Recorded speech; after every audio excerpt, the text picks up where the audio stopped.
ಶಾಸ್ತ್ರವು ಇತಿ ಗುಹ್ಯತಮಂ ಶಾಸ್ತ್ರಂ ಇದಮುಕ್ತಂ ಮಯಾ ನಘ ಏತದ್ಬುದ್ಧ್ವಾ ಬುದ್ಧಿಮಾನ್ ಸ್ಯಾತ್ ಕೃತಕೃತ್ಯಶ್ಚ ಭಾರತ. ಈ ರೀತಿಯಲ್ಲಿ ಅತಿ ಗೋಪನೀಯ ಶಾಸ್ತ್ರವು ನನ್ನಿಂದ ಹೇಳಲ್ಪಟ್ಟಿದೆ. ಆ ಶಾಸ್ತ್ರವು ಗೀತೆ ಎಂದು ಸ್ಪಷ್ಟವಾಯಿತು. ತಸ್ಮಾತ್ ಶಾಸ್ತ್ರಂ ಪ್ರಮಾಣಂತೆ ಕಾರ್ಯವ್ಯವಸ್ಥಿತೌ ಜ್ಞಾತ್ವಾ ಶಾಸ್ತ್ರವಿಧಾನೋಕ್ತಂ ಕರ್ಮ ಕರ್ತುಮಿಹಾರ್ಹಸಿ. ಕರ್ತವ್ಯದ ವಿಷಯದ ನಿರ್ಧಾರಣೆಗೆ ಶಾಸ್ತ್ರವೇ ಪ್ರಮಾಣವು.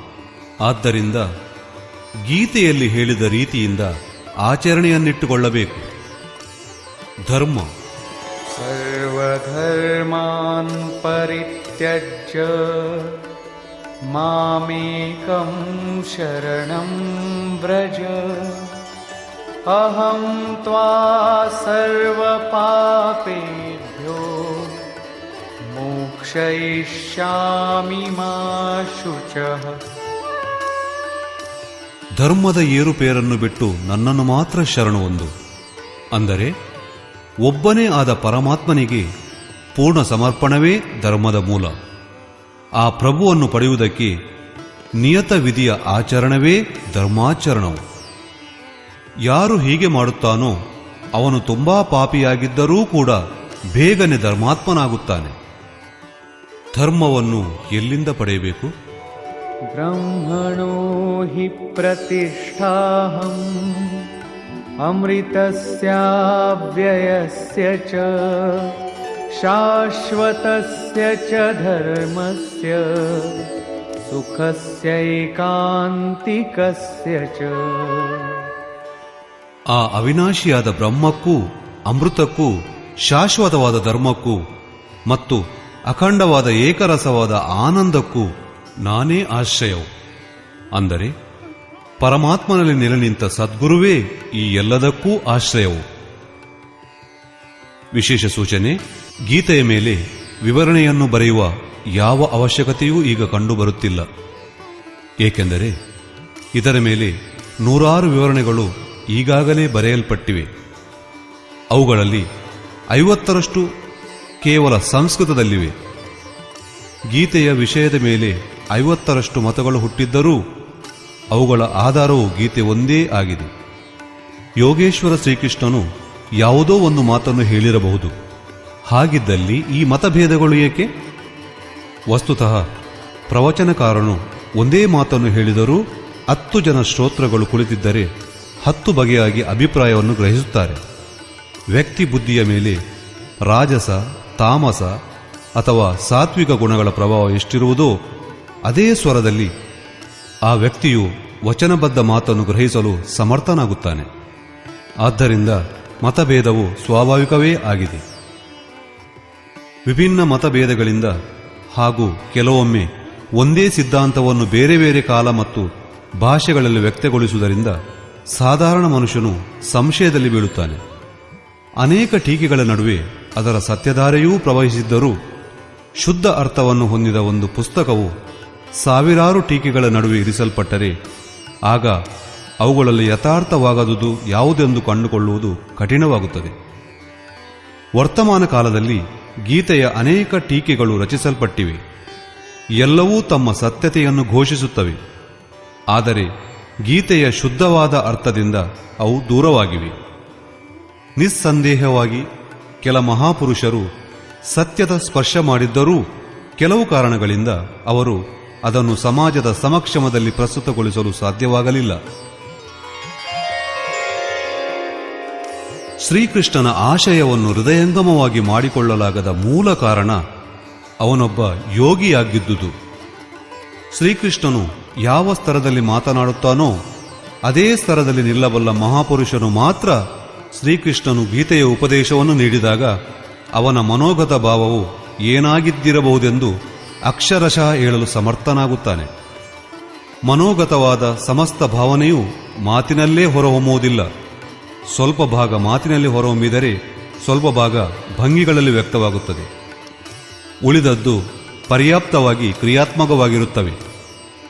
ಇದನ್ನು ಯಾವನೋ ಪಥಿಕನು ಆ ದಾರಿಯಲ್ಲಿ ನಡೆದೇ ತಿಳಿಯಬಲ್ಲನು. ಶ್ರೀಕೃಷ್ಣನು ಯಾವ ಸ್ತರದಲ್ಲಿದ್ದನೋ ಅದೇ ಅವಸ್ಥೆಯನ್ನು ಕ್ರಮವಾಗಿ ಹೊಂದಿದ ಮಹಾಪುರುಷನು ಮಾತ್ರ ಗೀತೆಯು ಏನನ್ನು ಹೇಳುತ್ತದೆ ಎಂದು ತಿಳಿಯುತ್ತಾನೆ. ಅವನು ಕೇವಲ ಗೀತೆಯ ಪಂಕ್ತಿಗಳನ್ನು ಮಾತ್ರ ಆವೃತ್ತಿ ಮಾಡುವುದಿಲ್ಲ, ಆದರೆ ಅದರ ಭಾವಗಳ ದರ್ಶನವೂ ಅವನಿಗಾಗುತ್ತದೆ. ಏಕೆಂದರೆ ಯಾವ ದೃಶ್ಯವು ಶ್ರೀಕೃಷ್ಣನ ಮುಂದೆ ಇದ್ದಿತೋ ಅದೇ ಆ ಮಹಾಪುರುಷನ ಸಮಕ್ಷಮದಲ್ಲೂ ಬರುತ್ತದೆ. ಆದ್ದರಿಂದ ಅವನು ನೋಡುತ್ತಾನೆ. ಶ್ರೀಕೃಷ್ಣನು ಮಹಾಪುರುಷರ ಮೂಲಕ ಶೋಧಿತವಾದ ಸತ್ಯವನ್ನೇ ಪ್ರಕಟಗೊಳಿಸಿದ್ದಾನೆ. ಗೀತೆಯು ಸುಬೋಧ ಸಂಸ್ಕೃತದಲ್ಲಿದೆ. ಒಂದು ವೇಳೆ ಅನ್ವಯಾರ್ಥವನ್ನಷ್ಟೇ ತೆಗೆದುಕೊಂಡರೂ ಗೀತೆಯ ಅಧಿಕಾಂಶವನ್ನು ತಾವೇ ಹೃದಯಂಗಮ ಮಾಡಿಕೊಳ್ಳಬಹುದು. ಆದರೆ ಅಂತಹವರು ಹೇಗೆಂದರೆ ಹಾಗೆ ಅರ್ಥ ಮಾಡಲು ಬರುವುದಿಲ್ಲ. ಉದಾಹರಣೆಗೆ, ಶ್ರೀಕೃಷ್ಣನು ಯಜ್ಞದ ಪ್ರಕ್ರಿಯೆಯೇ ಕರ್ಮ ಎಂದು ಸ್ಪಷ್ಟವಾಗಿ ಹೇಳಿದ್ದಾನೆ. ಆದರೆ ನೀವು ಹೊಲವನ್ನು ಉಳುವುದು ಕರ್ಮವೆನ್ನುತ್ತೀರಲ್ಲ. ಯಜ್ಞವನ್ನು ಸ್ಪಷ್ಟಪಡಿಸುತ್ತಾ ಕೃಷ್ಣನು, ಯಜ್ಞದಲ್ಲಿ ಕೆಲವು ಜನ ಯೋಗಿಗಳು ಪ್ರಾಣವನ್ನು ಅಪಾನದಲ್ಲಿ ಹವನ ಮಾಡುತ್ತಾರೆ, ಕೆಲವರು ಅಪಾನವನ್ನು ಪ್ರಾಣದಲ್ಲಿ ಹವನ ಮಾಡುತ್ತಾರೆ, ಮತ್ತೆ ಕೆಲವರು ಪ್ರಾಣ ಅಪಾನ ಎರಡನ್ನೂ ತಡೆ ಹಿಡಿದು ಪ್ರಾಣಾಯಾಮ ಪರಾಯಣರಾಗುತ್ತಾರೆ. ಅನೇಕ ಜನ ಯೋಗಿಗಳು ಇಂದ್ರಿಯಗಳ ಸಂಪೂರ್ಣ ಪ್ರವೃತ್ತಿಗಳನ್ನು ಸಂಯಮಾಗ್ನಿಯಲ್ಲಿ ಹವನ ಮಾಡುತ್ತಾರೆ ಎಂದಿದ್ದಾನೆ. ಈ ಪ್ರಕಾರ ಶ್ವಾಸ ಪ್ರಶ್ವಾಸಗಳ ಚಿಂತನವೇ ಯಜ್ಞ, ಮನದೊಂದಿಗೆ ಇಂದ್ರಿಯಗಳ ಸಂಯಮವು ಯಜ್ಞ. ಶಾಸ್ತ್ರಾಕಾರನು ಸ್ವಯಂ ಯಜ್ಞವನ್ನು ಹೇಳಿದ್ದಾನೆ. ಆದರೂ ತಾವು ವಿಷ್ಣುವಿನ ನಿಮಿತ್ತ ಸ್ವಾಹಾಕಾರವನ್ನು ಹೇಳುವುದು, ಅಗ್ನಿಯಲ್ಲಿ ತಿಲ ಆಜ್ಞೆಗಳನ್ನು ಹೋಮ ಮಾಡುವುದು ಯಜ್ಞವೆನ್ನುತ್ತೀರಿ. ಆ ಯೋಗೀಶ್ವರನು ಹೀಗೆಂದು ಒಂದು ಶಬ್ದವನ್ನೂ ಹೇಳಿಲ್ಲ. ಯಾವ ಕಾರಣದಿಂದ ನೀವು ತಿಳಿಯಲು ಸಮರ್ಥರಾಗುತ್ತಿಲ್ಲ? ನೀವು ನಿಮ್ಮನ್ನು ಯಥಾರ್ಥ ಜ್ಞಾನದಿಂದ ಶೂನ್ಯರೆಂದೇ ಯಾಕೆ ತಿಳಿಯುತ್ತೀರಿ? ವಸ್ತುತಃ ಮನುಷ್ಯನು ಜನ್ಮವನ್ನು ಪಡೆದು ಕ್ರಮವಾಗಿ ಬೆಳೆಯುತ್ತಾನೆ. ಹೀಗೆ ಬೆಳೆಯುತ್ತಾ ಅವನ ಮೇಲೆ ಪೈತೃಕ ಸಂಪತ್ತು, ಅಂದರೆ ಮನೆ, ಅಂಗಡಿ, ಜಮೀನು, ಆಸ್ತಿ, ಪದ ಪ್ರತಿಷ್ಠೆ, ಹಸು, ಎಮ್ಮೆ, ಯಂತ್ರೋಪಕರಣಾದಿ ಸಂಪತ್ತುಗಳ ಪ್ರಭಾವ ಬೀರುತ್ತದೆ. ಹಾಗೆಯೇ ಕೆಲವು ರೂಢಿ ಪರಂಪರೆ, ಪೂಜಾ ಪದ್ಧತಿಗಳೂ ಸಹ ಅವನ ಮೇಲೆ ಪ್ರಭಾವ ಬೀರುತ್ತದೆ. 33 ಕೋಟಿ ದೇವತೆಗಳನ್ನು ಭಾರತದಲ್ಲಿ ಬಹಳ ಹಿಂದೆಯೇ ಎಣಿಸಲಾಗಿತ್ತು. ವಿಶ್ವದಲ್ಲಿ ಅದರ ಅಗಣಿತ ರೂಪಗಳಿವೆ. ಶಿಶು ಬೆಳೆಯುತ್ತಾ ಹೋದಂತೆ ತನ್ನ ತಂದೆ ತಾಯಿ, ಸೋದರ ಸೋದರಿ, ನೆರೆಹೊರೆಯವರ ಬಗ್ಗೆ ಆದರವನ್ನು ತಾಳುತ್ತದೆ. ಪರಿವಾರದಲ್ಲಿ ಪ್ರಚಲಿತವಿರುವ ಪೂಜಾ ಪದ್ಧತಿಗಳ ಅಚಲವಾದ ಮುದ್ರೆಯು ಅದರ ತಲೆಯಲ್ಲಿ ಮೂಡುತ್ತದೆ. ದೇವಿಯ ಪೂಜೆಯನ್ನು ಆರಂಭಿಸಿದರೆ ಜೀವನ ಪೂರ್ತಿ ದೇವಿ ದೇವಿ ಎಂದು ಪಠಿಸುತ್ತಾನೆ. ಪರಿವಾರದಲ್ಲಿ ಭೂತ ಪೂಜೆ ಇದ್ದರೆ ಭೂತ ಭೂತವೆಂದು ಕಂಠಪಾಠ ಮಾಡುತ್ತಾನೆ. ಒಬ್ಬ ಶಿವನನ್ನು, ಮತ್ತೊಬ್ಬ ವಿಷ್ಣುವನ್ನು, ಇನ್ನೊಬ್ಬ ಇನ್ಯಾರೋ ದೇವರನ್ನು ಹಿಡಿದೇ ಇರುತ್ತಾನೆ. ಅದನ್ನು ಅವನಿಗೆ ಬಿಡಲಾಗುತ್ತಿಲ್ಲ. ಇಂತಹ ಭ್ರಾಂತ ವ್ಯಕ್ತಿಗೆ ಗೀತೆಯಂತಹ ಕಲ್ಯಾಣಕಾರಿಯಾದ ಶಾಸ್ತ್ರವೂ ಸಿಕ್ಕಿದರೂ ಅದನ್ನು ಅವನು ತಿಳಿಯಲು ಸಮರ್ಥನಾಗುವುದಿಲ್ಲ. ಪೈತೃಕ ಸಂಪತ್ತನ್ನು ಅವನು ಬಿಡಬಹುದಾದರೂ ಇಂತಹ ರೂಢಿಗಳನ್ನು, ಸಂಪ್ರದಾಯ ಕಟ್ಟಳೆಗಳನ್ನು ಆತ ಮರೆಯಲಾರ. ಪಿತ್ರಾರ್ಜಿತ ಆಸ್ತಿಯನ್ನು ತ್ಯಜಿಸಿ ನೀವು ಸಾವಿರಾರು ಮೈಲುಗಳ ದೂರ ಹೋಗಬಹುದಾದರೂ ನಿಮ್ಮ ಹೃದಯದಲ್ಲಿ ಅಂಕಿತಗೊಂಡ ಇಂತಹ ರೂಢಿಗತ ವಿಚಾರಗಳು ಅಲ್ಲೂ ನಿಮ್ಮನ್ನು ಬಿಡುವುದಿಲ್ಲ. ನೀವು ಯಥಾರ್ಥವಾದ ಶಾಸ್ತ್ರವನ್ನೂ ಅದೇ ರೂಢಿಗಳು, ರೀತಿ ಕಟ್ಟಡೆಗಳು, ಆದರಣೀಯ ವಿಚಾರಗಳು ಹಾಗೂ ಪೂಜಾ ಪದ್ಧತಿಗಳಿಗೆ ಅನುರೂಪವಾಗಿ ನೋಡಲು ಬಯಸುತ್ತೀರಿ. ಅದಕ್ಕೆ ಅನುಗುಣವಾಗಿ ಮಾತನಾಡಿದರೆ ಅದನ್ನು ಸರಿಯೆಂದು ತಿಳಿಯುತ್ತೀರಿ, ಇಲ್ಲದಿದ್ದರೆ ತಪ್ಪೆಂದು ತಿಳಿಯುತ್ತೀರಿ. ಆದ್ದರಿಂದಲೇ ನೀವು ಗೀತೆಯ ರಹಸ್ಯವನ್ನು ನೋಡಲು ಸಮರ್ಥರಾಗುವುದಿಲ್ಲ. ಗೀತೆಯ ರಹಸ್ಯ ರಹಸ್ಯವಾಗಿಯೇ ಉಳಿಯುತ್ತದೆ. ಇದರ ವಾಸ್ತವಿಕ ಪರೀಕ್ಷಕರು ಸಂತರು ಅಥವಾ ಸದ್ಗುರುಗಳಾಗಿದ್ದರೆ ಅವರೇ ಗೀತೆ ಏನು ಹೇಳುತ್ತದೆ ಎಂದು ಹೇಳಬಲ್ಲರು. ಎಲ್ಲರೂ ತಿಳಿಯಲು ಸಮರ್ಥರಾಗುವುದಿಲ್ಲ. ಯಾರಿಗೆ ಶ್ರೀಕೃಷ್ಣನು ತಿಳಿಯುವ ಸಾಮರ್ಥ್ಯವನ್ನು ಕೊಟ್ಟಿದ್ದಾನೋ ಅಂತಹ ಮಹಾಪುರುಷನ ಸಾನ್ನಿಧ್ಯದಲ್ಲಿ ತಿಳಿಯುವುದೇ ಎಲ್ಲರಿಗೂ ಸುಲಭವಾದ ಮಾರ್ಗ.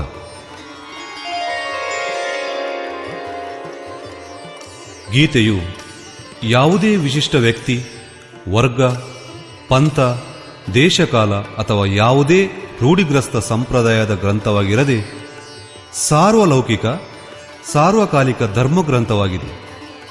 ಇದು ಪ್ರತ್ಯೇಕ ದೇಶ, ಪ್ರತ್ಯೇಕ ಜಾತಿ ಹಾಗೂ ಪ್ರತ್ಯೇಕ ಸ್ತರದ ಸ್ತ್ರೀ ಪುರುಷರಿಗಾಗಿ ಇದೆ. ಕೇವಲ ಬೇರೆಯವರಿಂದ ಕೇಳಿ ಅಥವಾ ಬೇರೆಯವರಿಂದ ಪ್ರಭಾವಿತರಾಗಿ ಮನುಷ್ಯನು ತನ್ನ ಅಸ್ತಿತ್ವದ ಮೇಲೆಯೇ ನೇರವಾದ ಪ್ರಭಾವ ಬೀರುವ ವಿಷಯದಲ್ಲಿ ನಿರ್ಣಯವನ್ನು ತೆಗೆದುಕೊಳ್ಳಬಾರದು. ಪೂರ್ವಾಗ್ರಹದ ಭಾವನೆಗಳಿಂದ ಮುಕ್ತರಾದ ಸತ್ಯಾನ್ವೇಷಿಗಳಿಗೆ ಈ ಆರ್ಷಗ್ರಂಥವು ಜ್ಞಾನಸ್ತಂಭವಾಗಿದೆ. ವೇದವೇ ಪ್ರಮಾಣವೆಂಬುದು ಹಿಂದೂಗಳ ನಂಬಿಕೆಯಾಗಿದೆ. ವೇದದ ಅರ್ಥ ಜ್ಞಾನ, ಪರಮಾತ್ಮನನ್ನು ಅರಿಯುವುದು. ಪರಮಾತ್ಮನು ಸಂಸ್ಕೃತದಲ್ಲಾಗಲಿ ಸಂಹಿತೆಯಲ್ಲಾಗಲಿ ಇಲ್ಲ. ಪುಸ್ತಕವು ಕೇವಲ ಅವನ ಸಂಕೇತ ಮಾತ್ರವಾಗಿದೆ. ವಸ್ತುತಃ ಅವನು ಹೃದಯದಲ್ಲಿಯೇ ಜಾಗೃತನಾಗಿರುತ್ತಾನೆ. ವಿಶ್ವಾಮಿತ್ರರು ಧ್ಯಾನ ಮಾಡುತ್ತಿದ್ದರು. ಅವರ ಭಕ್ತಿಯನ್ನು ನೋಡಿ ಬ್ರಹ್ಮನು ಬಂದು, ಇಂದಿನಿಂದ ನೀನು ಋಷಿಯಾಗಿದ್ದೀಯಾ ಎಂದನು. ವಿಶ್ವಾಮಿತ್ರರಿಗೆ ಸಂತೋಷವಾಗಲಿಲ್ಲ. ಮತ್ತೆ ತಪಸ್ಸಿನಲ್ಲಿ ಮಗ್ನರಾದರು. ಸ್ವಲ್ಪ ಸಮಯದ ನಂತರ ದೇವತೆಗಳೊಂದಿಗೆ ಬಂದ ಬ್ರಹ್ಮ, ಇಂದಿನಿಂದ ನೀನು ರಾಜರ್ಷಿ ಎಂದ. ಆದರೆ ವಿಶ್ವಾಮಿತ್ರರಿಗೆ ಸಮಾಧಾನವಾಗಲಿಲ್ಲ. ಅವರು ಅನವರತ ತಪದಲ್ಲಿದ್ದರು.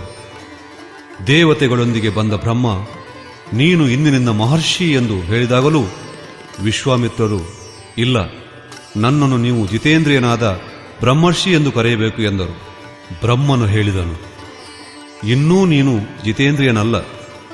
ವಿಶ್ವಾಮಿತ್ರರು ಪುನಃ ತಪಸ್ಸಿನಲ್ಲಿ ಮುಳುಗಿದರು. ಅವರ ಮಸ್ತಿಷ್ಕದಿಂದ ತಪಸ್ಸಿನ ಧೂಮವು ಹೊರಟಿತು. ಆಗ ದೇವತೆಗಳು ಬ್ರಹ್ಮನೊಂದಿಗೆ ನಿವೇದನೆ ಮಾಡಿದರು. ಬ್ರಹ್ಮನು ಅದೇ ಪ್ರಕಾರ ವಿಶ್ವಾಮಿತ್ರನೊಂದಿಗೆ, ಈಗ ನೀನು ಬ್ರಹ್ಮರ್ಷಿಯಾಗಿದ್ದೀಯಾ ಎಂದನು. ಆಗ ವಿಶ್ವಾಮಿತ್ರರು, ಒಂದು ವೇಳೆ ನಾನು ಬ್ರಹ್ಮರ್ಷಿಯಾದರೆ ವೇದಗಳು ನನ್ನನ್ನು ವರಿಸಲಿ ಎಂದು ಕೇಳಿದರು. ವೇದಗಳು ವಿಶ್ವಾಮಿತ್ರರಲ್ಲಿ ಸೇರಿದವು. ತತ್ವಜ್ಞಾನವಿಲ್ಲದೆ ಕೇವಲ ವೇದಗಳು ಅವರನ್ನು ವರಿಸಿದವು. ಶ್ರೀಕೃಷ್ಣನು ಇದನ್ನೇ ಹೇಳಿದ್ದಾನೆ. ಸಂಸಾರವು ಅವಿನಾಶಿಯಾದ ಅಶ್ವತ್ಥ ವೃಕ್ಷವಾಗಿದೆ. ಮೇಲೆ ಪರಮಾತ್ಮನು ಇದ್ದು ಅವನ ಮೂಲವು ಕೆಳಗೆ ಹಾಗೂ ಶಾಖೆಗಳು ಪ್ರಕೃತಿಯಲ್ಲಿ ಎಲ್ಲೆಡೆ ಹರಡಿವೆ. ಯಾವನು ಪ್ರಕೃತಿಯನ್ನು ಕೊನೆ ಮಾಡಿಕೊಂಡು ಪರಮಾತ್ಮನನ್ನು ತಿಳಿಯುತ್ತಾನೋ ಅವನೇ ವೇದವಿದನಾಗುತ್ತಾನೆ. ಅರ್ಜುನ, ನಾನೂ ವೇದವಿದನಾಗಿದ್ದೇನೆ.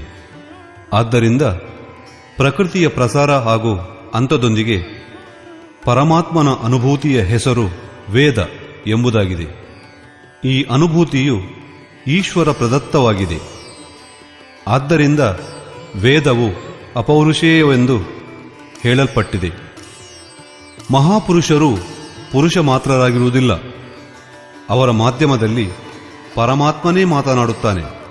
ಅವರು ಪರಮಾತ್ಮನ ಸಂದೇಶ ಪ್ರಸಾರಕರೂ ಆಗುತ್ತಾರೆ.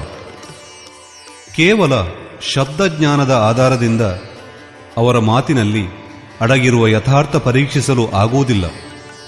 ಯಾವನು ಕ್ರಿಯಾತ್ಮಕ ಪಥದಲ್ಲಿ ನಡೆದು ಈ ಅಪೌರುಷೇಯ ಸ್ಥಿತಿಯನ್ನು ತಲುಪಲು ಸಮರ್ಥನಾಗುತ್ತಾನೋ, ಯಾವನ ಅಹಂ ಪರಮಾತ್ಮನಲ್ಲಿ ವಿಲೀನವಾಗುವುದೋ ಅಂಥವನು ಮಾತ್ರ ಅದನ್ನು ಅರಿಯಲು ಸಮರ್ಥನಾಗುತ್ತಾನೆ. ವಸ್ತುತಃ ವೇದವು ಅಪೌರುಷೇಯವಾಗಿದೆ. ಆದರೆ ಮಾತನಾಡುವವರಲ್ಲಿಯೂ 100-150 ಜನ ಮಹಾಪುರುಷರ ವಾಣಿಯ ಸಂಕಲನವನ್ನು ವೇದ ಎಂದು ಕರೆಯಲಾಗುತ್ತದೆ. ಶಾಸ್ತ್ರವನ್ನು ಬರೆದಿಡಲು ಬರುವ ಹಾಗೆಯೇ ಸಾಮಾಜಿಕ ವ್ಯವಸ್ಥೆಯ ನಿಯಮಗಳನ್ನೂ ಬರೆಯಲು ಬರುತ್ತದೆ. ಮಹಾಪುರುಷರ ಹೆಸರಿನಲ್ಲಿ ಜನರು ಅವುಗಳನ್ನೂ ಪಾಲಿಸಲು ತೊಡಗುತ್ತಾರೆ. ಧರ್ಮದೊಂದಿಗೆ ಆ ನಿಯಮಗಳಿಗೆ ದೂರದ ಸಂಬಂಧವೂ ಇರುವುದಿಲ್ಲ. ಆಧುನಿಕ ಯುಗದಲ್ಲಿ ಮಂತ್ರಿಗಳ ಹಿಂದೆ ಮುಂದೆ ತಿರುಗುತ್ತಾ ಸಾಧಾರಣ ನೇತ್ರಗಳೂ ತಮ್ಮ ಕೆಲಸಗಳನ್ನು ಮಾಡಿಸಿಕೊಳ್ಳುತ್ತಾರೆ. ಮಂತ್ರಿಗಳು ಅಂತಹ ವ್ಯಕ್ತಿಗಳನ್ನು ಅರಿತಿರುವುದೂ ಇಲ್ಲ. ಇದೇ ರೀತಿ ಸಾಮಾಜಿಕ ಗ್ರಂಥಗಳ ವಿಷಯದಲ್ಲೂ ಆಗಿದೆ. ಸಾಮಾಜಿಕ ವ್ಯವಸ್ಥೆಗಳಿಗೆ ಸಂಬಂಧಿಸಿದ ಗ್ರಂಥಗಳು ಸಾಮಾಯಿಕವಾಗಿರುತ್ತದೆ. ಇಂತಹ ಗ್ರಂಥಗಳ ವ್ಯವಸ್ಥೆ ಮಾಡುವವರು ಮಹಾಪುರುಷರ ತೆರೆಯಲ್ಲಿ ತಿನ್ನುವುದು, ಮಲಗುವುದು ಮುಂತಾದ ವಿಷಯಗಳನ್ನೂ ಲಿಪಿಬದ್ಧವಾಗಿ ಮಾಡಿರುತ್ತಾರೆ. ವೇದಗಳ ಚಿರಂತನ ಸತ್ಯ ಉಪನಿಷತ್ತುಗಳಲ್ಲಿ ಸಂಗ್ರಹಿತವಾಗಿದೆ. ಉಪನಿಷತ್ತುಗಳ ಸಾರ ಶ್ರೀಕೃಷ್ಣನ ವಾಣಿಯಾದ ಗೀತೆಯಾಗಿದೆ. ಸಾರಾಂಶತಃ ಗೀತೆಯು ಅಪೌರುಷೇಯ ವೇದರ ಸಾರ್ಣವದಿಂದ ಸಮುದ್ಭೂತವಾದ ಉಪನಿಷತ್ತುಧಾರೆಯ ಸಾರ ಸರ್ವಸ್ವವಾಗಿದೆ. ಇದೇ ರೀತಿ ಪರತತ್ವವನ್ನು ತಿಳಿದಿರುವ ಪ್ರತಿ ಮಹಾಪುರುಷನು ತಾನೇ ಧರ್ಮಗ್ರಂಥವಾಗುತ್ತಾನೆ. ಆತನ ವಾಣಿಯ ಸಂಕಲನವು ವಿಶ್ವದ ಯಾವುದೇ ಭಾಗದಲ್ಲಿಯಾದರೂ ಶಾಸ್ತ್ರವೆಂದು ಪರಿಗಣಿಸಲ್ಪಡುತ್ತದೆ.